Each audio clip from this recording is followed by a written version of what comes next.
భవిష్యత్తులో 2029 కింగ్ అవ్వాలని కోరుకుంటాడు. అప్పుడు ఏమంటాడు, ఇండివిజువల్ గా కాదు, అప్పుడు కూటమిగానే తెలుగుదేశాన్ని నాకు మద్దతు ఇవ్వండి అంటాడు. మీ క్రిందసారి మద్దతు సీఎం చేశాను కదా నేను, 2029లో నన్ను సీఎం చేయండి మీరు.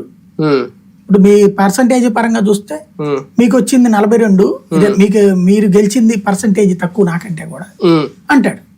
అప్పుడు ఖచ్చితంగా అంటే బీజేపీ జనసేన కలిసి ఏమన్నా వ్యూహం రచిస్తాయని ఇద్దరు కలిసి అత్యవసరం వస్తే గనక ఖచ్చితంగా ఇక తెలుగుదేశం డిపెండబుల్ సోర్స్ గానే ఉండాల్సి వస్తుంది.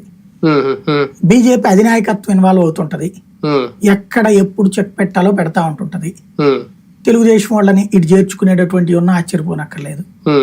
సంకీర్ణం రాకూడదని మనస్ఫూర్తిగా ప్రార్థన చేస్తుంటారు చంద్రబాబు గారి అభిమానులు, తెలుగుదేశం వాళ్ళు. అంతేకాక ఏదో రకంగా గట్టెక్కుదాం, ఏదో రకంగా గవర్నమెంట్ ఫామ్ చేద్దాం అయితే ఉండదు.